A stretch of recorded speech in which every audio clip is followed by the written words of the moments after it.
जय हिंद साथियों। पर्यावरण की एक इम्पोर्टेंट क्लास में सभी साथियों का स्वागत है। आज की ये लेक्चर नंबर 7 है, जिसमें पर्यावरण से रिलेटेड बहुत ही मोस्ट इम्पॉर्टेंट प्रश्न जो यूपी टेट सुपर टेट के लिए पूछे जाने वाले प्रश्न हैं।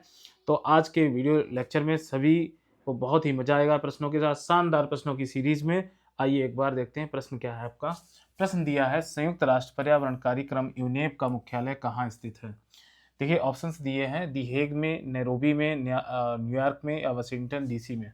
तो देखिए सभी को पता है कि वाशिंगटन डीसी अमेरिका की क्या है, राजधानी है। आपको याद रखना है अमेरिका की राजधानी क्या है, तो आपको याद रखना है ये आपका वाशिंगटन डीसी है। और यहीं पर विश्व बैंक का भी हेड ऑफिस है। वाशिंगटन डीसी में विश्व बैंक का क्या है, हेड ऑफिस है। न्यूयॉर्क क्या है, अमेरिका की राजधानी है। आपको याद रखना है आर्थिक राजधानी। अमेरिका की आर्थिक राजधानी कौन है, तो आपको याद रखना है अमेरिका की आर्थिक राजधानी का नाम है न्यूयॉर्क।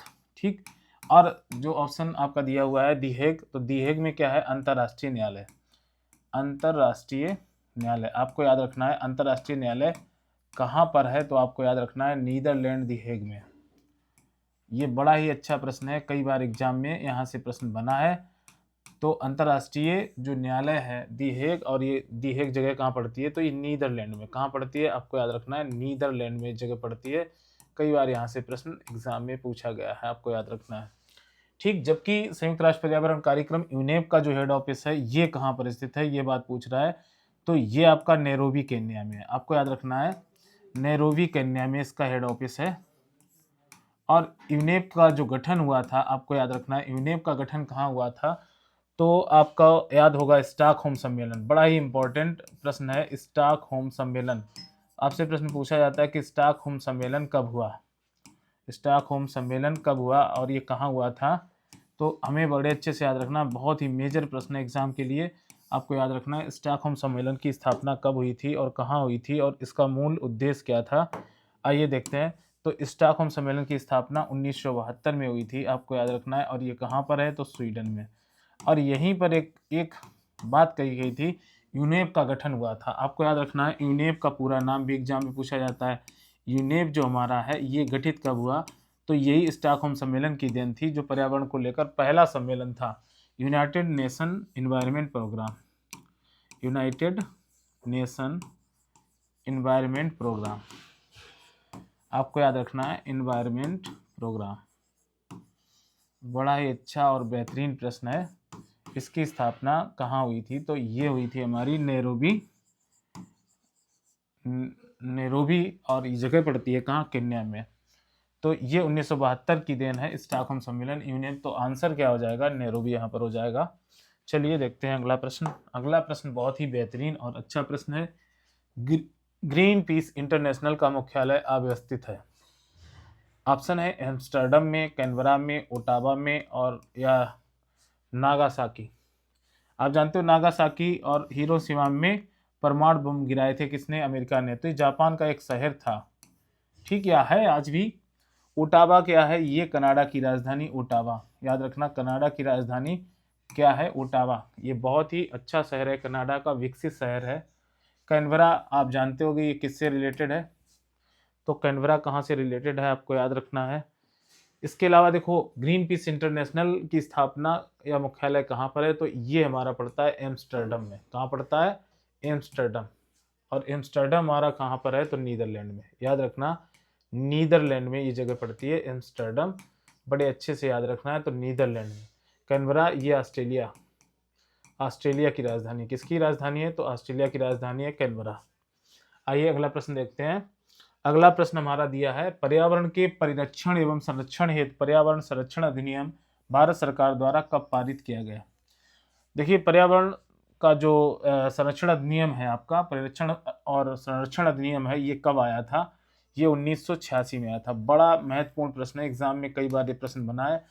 पर्यावरण का संरक्षण अधिनियम कब आया, ये कब पारित हुआ, तो 1986 में। बहुत ही इम्पोर्टेंट है, आप इसको मोस्ट इम्पॉर्टेंट क्वेश्चन मान सकते हैं एग्जाम के लिए। अगला प्रश्न दिया है, पर्यावरण सुरक्षा अधिनियम। यहाँ पर हाँ एक प्रश्न,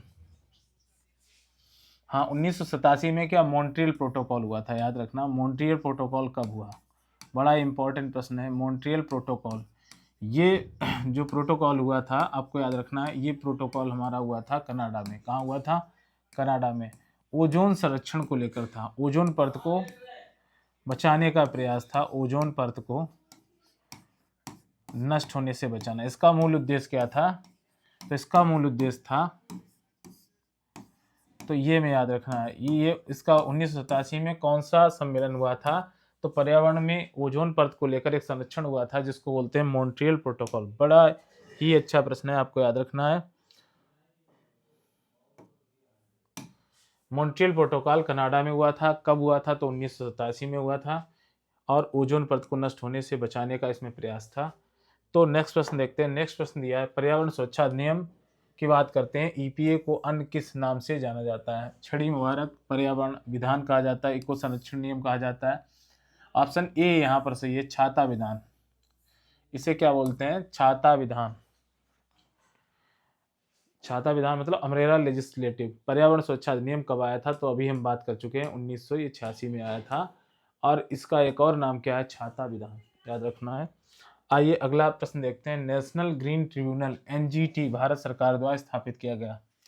देखो, भारत में एनजीटी की स्थापना, एनजीटी की स्थापना कब हुई? तो 2010 में हुई थी। कब हुई थी? तो 2010 में। NGT national green tribunal, national green tribunal, बड़ा ही अच्छा प्रश्न है। ट्रिब्यूनल ये हमारा कब बना? तो ये हमारा बना था 2010 में। आंसर क्या हो जाएगा? 2010 में इसकी स्थापना हुई थी एनजीटी की। इको मार्क उन भारतीय उत्पादों को दिया जाता है, आप किसको दिया जाता है? ऑप्शन हैं, शुद्ध एवं मिलावट रहित, प्रोटीन समृद्ध, जो भी कंपोनेंट हैं उत्पाद जो प्रोडक्ट हैं वो हमारे कैसे हों? प्रोटीन समृद्ध, पर्यावरण के प्रति कैसे हों? मैत्रीपूर्ण, आर्थिक दृष्टि से व्यवहार हों। मतलब यहाँ पर देखिए क्या है कि जो इको मार्क शब्द है, इको मार्क जो शब्द है ये दिया जाता है पर्यावरण के प्रति मैत्रीपूर्ण प्रोडक्ट जो होते हैं, ऐसे प्रोडक्ट जो हमारे वातावरण में आसानी से अपघटित हो सकें, जिनका हमारे पर्यावरण पर विपरीत प्रभाव ना पड़े, प्रदूषण रहित होते हैं। कैसे होते हैं? प्रदूषण रहित। तो आंसर इको मार्क जो होता है उन उत्पादों को दिया जाता है जो पर्यावरण के लिए कैसे होते हैं? अच्छे उत्पाद होते हैं, उन्हें दिया जाता है इको मार्क। ठीक, अगला प्रश्न देख लेते हैं। पर्यावरण अनुकूल उपभोक्ता उत्पादों को चिन्हित करने के लिए भारत सरकार करने के लिए सरकार ने आरंभ किया एक मार्ग, इको मार्ग, आईएसआई और वाटर मार्क। तो आपने देखा होगा खाने वाली चीजें कई सारी होती हैं, तो एग मार्क, जैसे गोल्डी मसाले हैं तो इसमें किसका चिन्ह लगा होता है? एग मार्क का लगा होता है। इको मार्क क्या है? इको मार्क जो हमारा है ये पर्यावरण के प्रति कैसे होते हैं? जो अनुकूल व्यवहार प्रदर्शित करते हैं, उन उत्पादों को इको मार्क चिन्ह दिया जाता है। ठीक, आईएसआई मार्क आपने सुना, ये भी मार्क हमारा जो कोई मेटल होता है उसमें आईएसआई मार्क दिया होता है। ठीक, आईएसआई मार्क कई सारी चीजें हैं। वाटर मार्क आप जानते हो, कई सारे जो एप्स हैं उनके अपने वाटर मार्क होते हैं, ये बात आप जानते हो। तो पर्यावरण के लिए आप जान गए क्या है? Eco mark. अगला प्रश्न दिया है, हरित विकास ग्रीन डेवलपमेंट का लेखक कौन है? ये देखो बुक है, एमजे ब्रडशा ने लिखी, एम निकोलसन ने लिखी, आर.एच. विटेकर ने लिखी। तो आर.एच. विटेकर ने क्या लिया था? तो इन्होंने क्या दिया था? 5 किंगडम क्लासिफिकेशन। 5 किंगडम क्लासिफिकेशन किसने दिया था? तो हमें ये याद रखना, ये हमारा दिया था, ये दिया था आर.एच. विटेकर ने।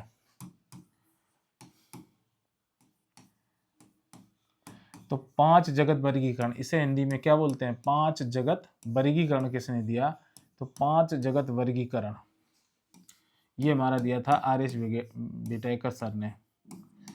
एक और द्विनाम पद्धति किसने दी? ये भी प्रश्न याद रखना क्योंकि ये भी एग्जाम में प्रश्न बन सकता है। द्विनाम पद्धति के जनक किसे कहा जाता है? तो ये आप अगर बात समझेंगे तो इसमें कौन है आपके? Carolus Linnaeus. ये भी अच्छा प्रश्न है, यहाँ से आप कर लीजिए, कैरोलस लीनियस।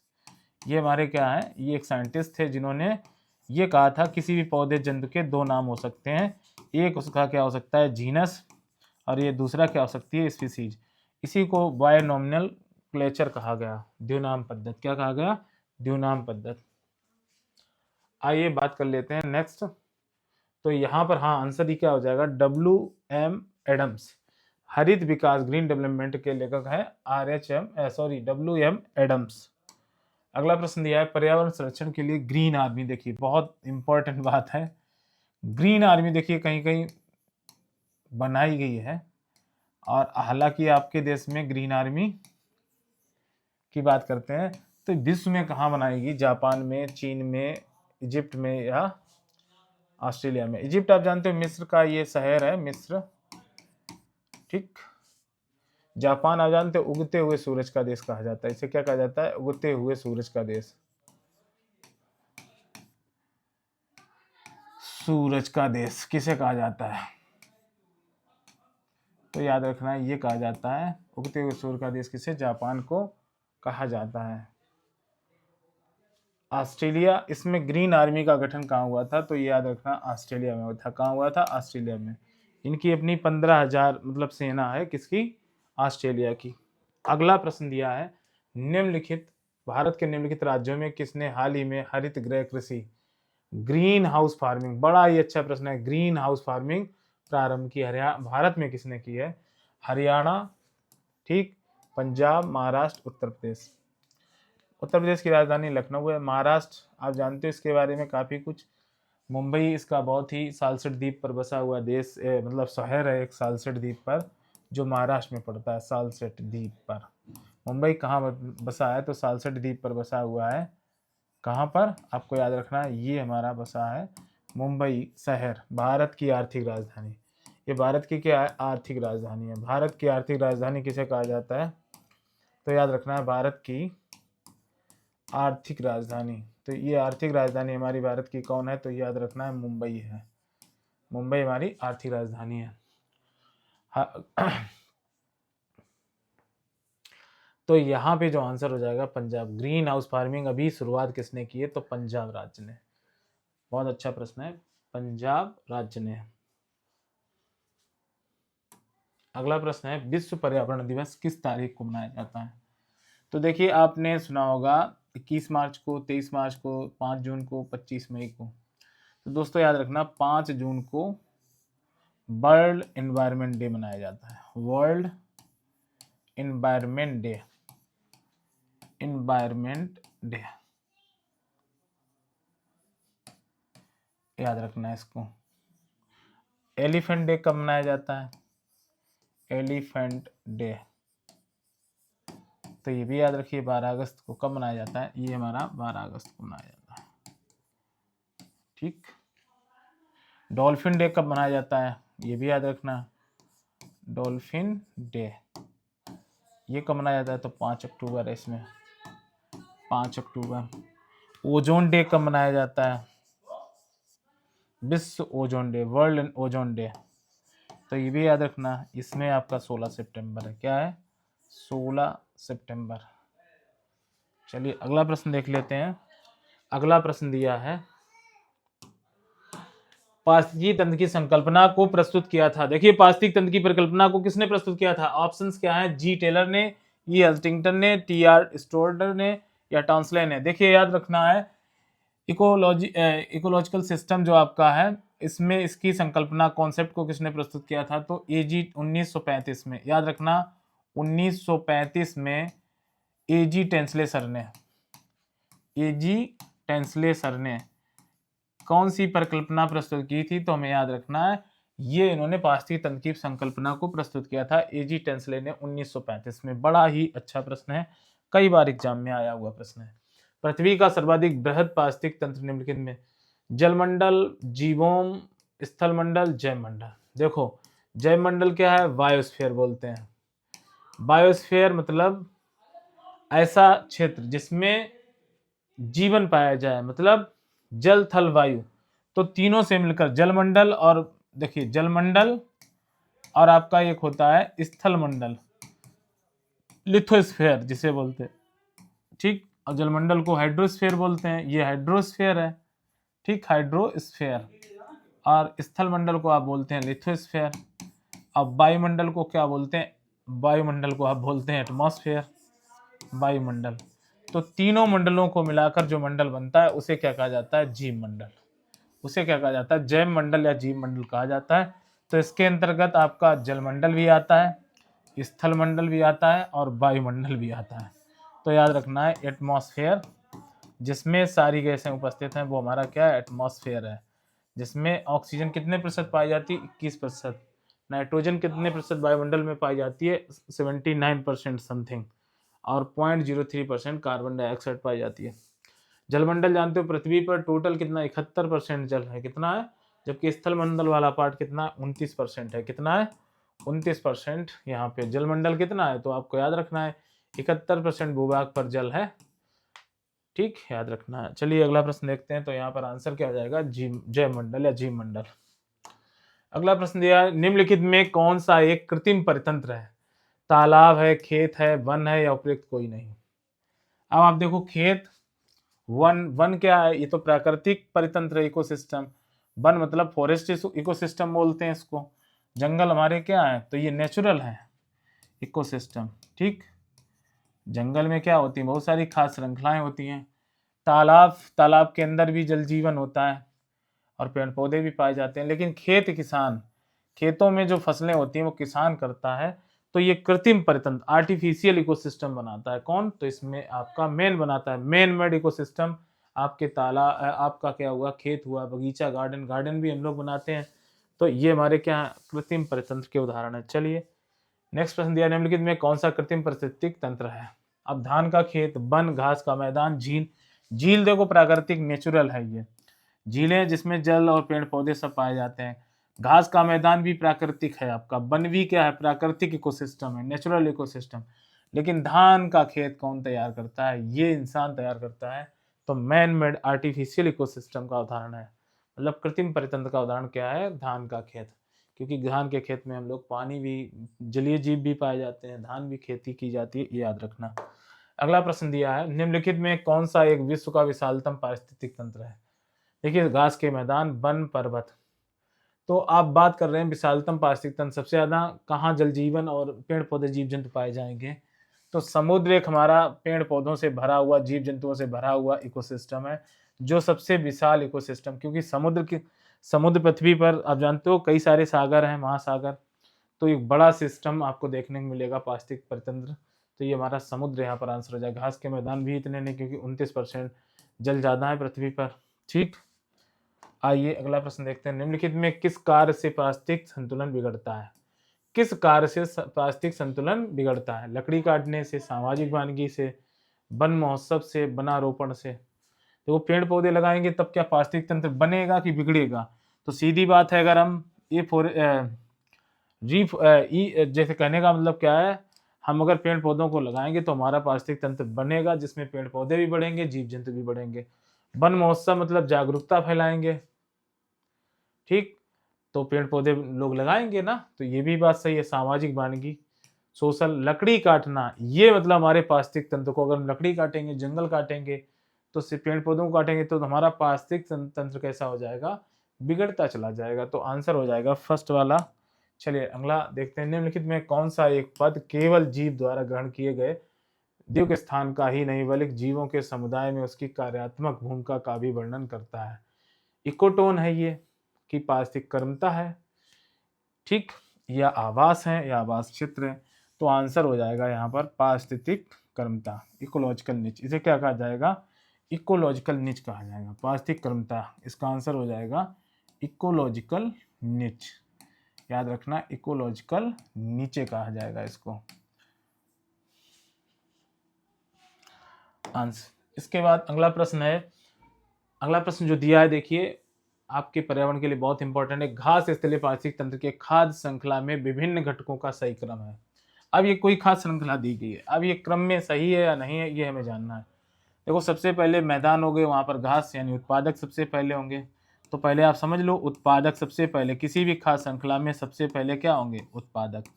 उत्पादक को ऊर्जा कहाँ से मिलेगी, तो सूर्य से मिलेगी। सूर्य से जो ऊर्जा ग्रहण करेंगे पेड़ पौधे, वो यानी प्रोड्यूसर। उत्पादक को हम क्या कह सकते हैं, प्रोड्यूसर्स कह सकते हैं। तो देखो, प्रोड्यूसर्स हमारे पेड़ पौधे हैं।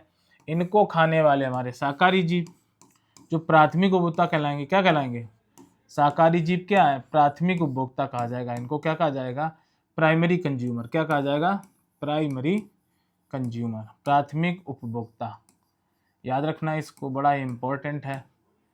देखो भाई, इसको खाने वाले मांसाहारी जीव। अब मांसाहारी आप जानते हो कार्निवोर्स इन्हें बोलते हैं। क्या बोलते हैं, कार्निवोर्स। कार्निवोर्स, ठीक, कार्निवोर्स हैं। इनको खाने वाले सर्वाहारी। आप जानते हो किसी भी खाद्य श्रृंखला में सबसे ऊपर और सब कुछ खाने वाले क्या होंगे? ओमनीवोर्स होंगे। क्या होंगे? ओमनीवोर्स। याद रखना, ओमनीवोर्स कहा जाता है इनको, ठीक, याद रखो। और सर्वाहारी जीव जंतु ये सारे मरेंगे, मांसा शाकाहारी, तो इनका होगा अपघटन। तो डिकम्पोजिशन होता है, अपघटक इसके ऊपर पाए जाते हैं, अपघटक जिन्हें बोलते हैं डिकम्पोजर। अब आप देखो घास को खाने वाला टिड्डा है, टिड्डे को खाने वाला मेढक है, मेढक को खाने वाला सर्प है। यानी कह सकते हैं खाद्य श्रृंखला एकदम सही लग रही है। फिर घास को टिड्डा, टिड्डा को सर्प, सर्प को मेढक, ये उल्टी हो गई। यहाँ तो गलत हो गई खाद्य श्रृंखला। टिड्डा पहले कभी नहीं आएगा, घास होगी पहले, फिर टिड्डा को खाएगा सर्प, मेढक तो सर्प थोड़े मेढक खाता है, तो ये भी खाद्य श्रृंखला गलत हो गई। और टिड्डा, मेढक, घास, सर्प, ये भी गलत है। तो हमारी खाद्य श्रृंखला कौन सी सही है? ऊपर वाली, ठीक, ऊपर वाली खाद्य श्रृंखला सही है। यहाँ पर घास क्या है? उत्पादक है। टिड्डा क्या है? शाकाहारी जीव है। मेढक क्या है? मांसाहारी जीव है। मेढक को खाने वाला दूसरा मांसाहारी सर्प है, ठीक। इस तरह से आइए बात कर लेते हैं। निम्नलिखित में पारिस्थितिक तंत्र का कौन सा एक जीवीय संगठक नहीं है? वायु, जीवाणु, वनस्पति, जानवर। तो इसमें देखो जैविक घटक, देखो जिसमें जीवन हो, लिविंग फैक्टर्स, जैविक घटक। अब आप देख लीजिए, जिसमें जीवन है, जानवर होते हैं, जीवित होते हैं, ठीक। वनस्पति, पेड़ पौधे, मतलब जीवाणु क्या है? जंतु हैं। तो ये सब जैविक घटक यानी बायोटिक फैक्टर हैं। क्या है? बायोटिक फैक्टर है। और आप जानते हो पर्यावरण में जो भी वातावरण में जो भी चीजें आ जाती हैं, वायु, मिट्टी, जल, आर्द्रता, वर्षा, ठीक, ऊंचाई, ये सब क्या है? तो अजैविक घटक है, अजैविक। तो आंसर यहाँ पर क्या हो जाएगा? अजैविक। तो आंसर आपका ए हो जाएगा, अजैविक घटक, ठीक, याद रखना, अजैविक घटक। अगला,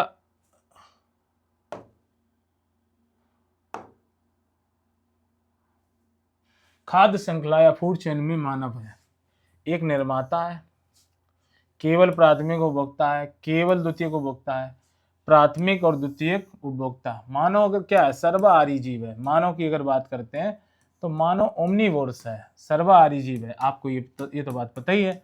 और ओमनीवोर्स की खास विशेषता अगर देखी जाए तो क्या है? मनुष्य घास या सब्जियां खाता है, साथ में मांस जीव जंतुओं को भी खाता है। तो प्राथमिक और द्वितीयक दोनों उपभोक्ता होगा मानव, ठीक। अगला प्रश्न ले लेते हैं। प्रथम पोषक स्तर के अंतर्गत आते हैं। अब देखो ट्रॉफिक लेवल की बात कर रहा है। हमने बोला था कोई भी खाद्य श्रृंखला जहां से शुरू होती है उसे हम क्या बोलते हैं? तो उसे प्रथम पोषक स्तर बोलते हैं। तो जैसे यहाँ पर क्या है? शाकाहारी जंतु है, मांसाहारी जंतु है, सर्वाहारी और हरित पादप। तो हरे पेड़ पौधे क्या है? उत्पादक। और जो सबसे पहले आएगा वो हमारा क्या होगा? उत्पादक के बाद शाकाहारी, और शाकाहारी के ऊपर क्या है? मांसाहारी। मांसाहारी जीव ना, ये बात आप जानते हो। अब मांसाहारी को खाने वाले हमारे क्या है? सर्वाहारी है, ठीक। अब इसमें पोषी स्तर पूछा गया। हम अगर आपसे कहें कि इसमें पोषी स्तर क्या है, तो प्रथम पोषी स्तर हमारा फर्स्ट टॉपिक लेवल हमारा क्या हो जाएगा? First topic level, trophic level, तो ये हमारा उत्पादक हो गया। सेकेंड ट्रॉफिक लेवल आपका क्या हो गया? सेकेंड शाकाहारी जीव हो गए, ठीक, ट्रॉफिक लेवल, ठीक। और थर्ड टॉपिक लेवल आपका क्या हो गया? आपको याद रखना है, थर्ड हमारा हो गया है टॉपिक लेवल क्या हो गया? तो ये हमारा टॉपिक लेवल। तीसरी पोषक स्तर क्या हो गया? तो ये हमारा हो गया मांसाहारी जीव। चतुर्थ में हमारे क्या आ जाएंगे? यानी चौथे नंबर पर है ना, फोर्थ। तो फोर्थ में हमारा फोर्थ टॉपिक लेवल हमारा क्या हो जाएगा? सर्वाहारी जंतु हो जाएंगे। तो यहाँ पर आंसर क्या हो जाएगा? हरित पादप। हरित पादप क्या है? प्रथम पोषी स्तर है। आगे दिया, जीव भार का पिरामिड किस पारिस्थितिक तंत्र में उल्टा बनता है? तो हमेशा याद रखो, ऊर्जा का जो पिरामिड होता है सदैव सीधा। ऊर्जा का जो पिरामिड है वो सदैव सीधा बनता है। पिरामिड जो है, पिरामिड की परिकल्पना किसने, कॉन्सेप्ट किसने प्रस्तुत की थी? तो ये आपकी किसने की थी? चार्ल्स एल्टन ने। ये नाम याद रखना, चार्ल्स एल्टन ने। एल्टन जो थे, इन्होंने एक परिकल्पना प्रस्तुत की थी जिसे हम बोलते हैं पिरामिड। ऊर्जा का पिरामिड क्या है? तो ऊर्जा का पिरामिड हमेशा सीधा बनता है। कैसा बनता है?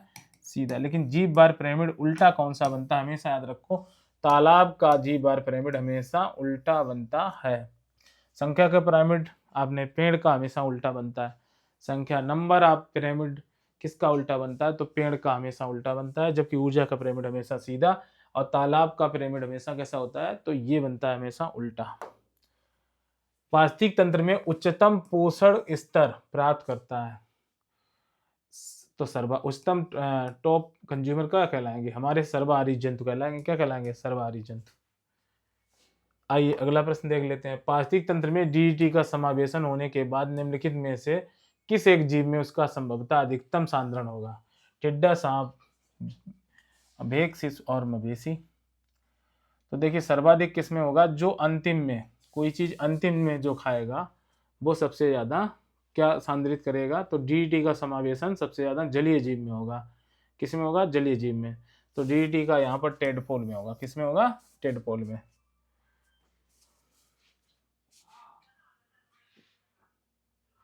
इस खास श्रृंखला में सबसे अंतिम में, यहाँ पे थोड़ा सा डाउट है, चलो इसको रहने देते हैं। चिपको आंदोलन से संबंधित है। देखिए पादप संरक्षण से चिपको आंदोलन आप जानते हो सुंदरलाल बहुगुणा ने शुरू किया था। किसने शुरू किया था? सुंदरलाल बहुगुणा ने। इन्होंने पेड़ पौधों को बचाने के लिए मुहिम शुरू की थी सुंदरलाल बहुगुणा जी ने। और इस आंदोलन के प्रणेता किसे? तो चंडी प्रसाद भट्ट। याद रखना, चंडी प्रसाद भट्ट ये आंदोलन के प्रणेता है। चंडी प्रसाद भट्ट ये आंदोलन के क्या है? प्रणेता है, याद रखना है। तो इनका संबंध क्या है? पादप संरक्षण से। किससे है? पादप संरक्षण से। जबकि बाघ परियोजना 1973 में लॉन्च की गई थी उत्तराखंड राज्य में। टाइगर प्रोजेक्ट आया था। किस राष्ट्रीय उद्यान से टाइगर प्रोजेक्ट की शुरुआत हुई थी? तो आपको याद रखना है कॉर्बेट नेशनल पार्क। 1973 में कॉर्बेट नेशनल पार्क से इसकी योजना शुरू की गई थी। और कॉर्बेट नेशनल पार्क हमारा कहाँ पर है? तो ये उत्तराखंड राज्य में, याद रखना है। ये हमारा उत्तराखंड राज्य में है कॉर्बेट नेशनल पार्क। घड़ियाल परियोजना ये शायद 1975 में आई थी।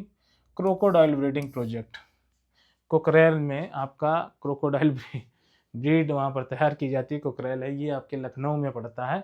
ठीक, चलिए अगला प्रश्न क्या है देख लेते हैं। निम्नलिखित वृक्षों में कौन सा वृक्ष पर्यावरण का संकट माना जाता है? बबूल है, नीम है, मलतास है। तो तुम्हें पता है यूकेलिप्टस को पर्यावरण का आतंकवादी कहा जाता है। पर्यावरण का आतंकवादी किसे कहा जाता है? पर्यावरण का आतंकवादी किसे कहा जाता है? बहुत ही अच्छा प्रश्न है। ये कहा जाता है भाई मेरे, किसको? तो ये कहा जाता है यूकेलिप्टस को। ये कहा जाता है किसको? तो यूकेलिप्टस को। ये बात याद रखना, यूकेलिप्टस, यूकेलिप्टस को कहा जाता है। ठीक, और आप जानते हो बंगाल का आतंकवादी किसे कहा जाता है? बंगाल का आतंकवादी कौन सा पौधा है? तो आपको याद रखना है, ये कहा जाता है जलकुंभी को। किसको कहा जाता है? जलकुंभी। जलकुंभी हमारा क्या है? जलीय तालाब में पाई जाना है पेड़ पौधा, जो पूरे तालाब में ये हो जाती है, फिर तालाब खराब हो जाता है। इकोर्निया क्रिप्सिस, इसका क्या नाम है? Eichhornia, Eichhornia crassipes. ये जलकुंभी जो है ये हमारी, ये कहाँ से? अमेरिका से आ गई भारत में। तो ये हमारे तालाब की सभी मतलब सड़ा देता है तालाब को। जितने भी मछलियां हैं, जीव जंतु हैं, ज़्यादातर नष्ट हो जाते हैं, पेड़ पौधे भी नष्ट हो जाते हैं दूसरे। तो बहुत ही खतरनाक ये चीज़ है। अगला प्रश्न देखिए, दो भिन्न समुदायों के बीच का संक्रमित क्षेत्र क्या कहलाता है? इकोटोन कहलाता है, इकोटाइप कहलाता है, इकेट कहलाता है, इकोस्फीयर कहलाता है, इकोटोन। तो देखिए जब दो समुदाय आपस में मिलते हैं, दो कम्युनिटीज, जैसे दो कम्युनिटीज हैं और एक इधर से, तो यहाँ पे जो क्षेत्र ओवरलैप करता है इसी को कहा जाता है इकोटोन। यहाँ पर दोनों कम्युनिटी के जीव जंतु एक साथ रहते हैं, ये संक्रमित क्षेत्र होता है, इसीलिए इसको हम क्या बोलते हैं? इकोटोन। तो दो भिन्न समुदायों के बीच संक्रमित क्षेत्र को इकोटोन कहा जाता है। याद रखना, बड़ा इंपॉर्टेंट है, कई एग्जाम में ये प्रश्न बना है, बड़ा ही बेहतरीन प्रश्न है। सर्वाधिक स्थायी पारिस्थितिक तंत्र निम्नलिखित में कौन सा है? मरुस्थल, पर्वत, महासागर। तो देखिए समुद्री जो इकोसिस्टम है सबसे ज्यादा स्थायी है, स्थायी तंत्र होता है ये, आपको याद रखना है। तो स्थायी तंत्र हमारा इकोसिस्टम सबसे स्थायी क्या होता है? तो ये हमारा याद रखना है, ये समुद्र हमारे सी वाटर हैं, सबसे ज्यादा जीव जंतु पेड़ पौधे पाए जाते हैं। ठीक, निम्नलिखित किसने सर्वप्रथम बायोडाइवर्सिटी शब्द का प्रयोग किया? ऑप्शन है आपके, सीजे बैरो ने, डी कास्त्री ने, वाल्टर जी रोजन ने, डी आर वेस्ट। तो बायोडाइवर्सिटी शब्द का प्रयोग किसने किया था? डब्ल्यू जी रोजन ने किसने किया था? तो ये बात हमें याद रखनी है, डब्ल्यू जी रोजन ने इसका प्रयोग किया था। किसने? बायोडाइवर्सिटी शब्द का प्रयोग किसने किया था? तो ये प्रश्न कई बार एग्जाम में बना है। आज जो प्रश्नों की सीरीज थी, आज का सेशन बहुत बेहतरीन, बहुत ही इंपॉर्टेंट, अच्छे प्रश्नों को यहाँ पर हमने सम्मिलित किया। आपकी जो परीक्षाएं हैं यूपी टेट, सुपर टेट, उनको ध्यान में रखकर, और इनमें से बहुत सारे प्रश्न एग्जाम के लिए जरूर बनेंगे। तो दोस्तों मेरे, आप अपने यूट्यूब चैनल लर्निंग बिल पर सभी दोस्त बने रहिए। लाइक करें, शेयर करें, सब्सक्राइब करें। जय हिंद साथियों।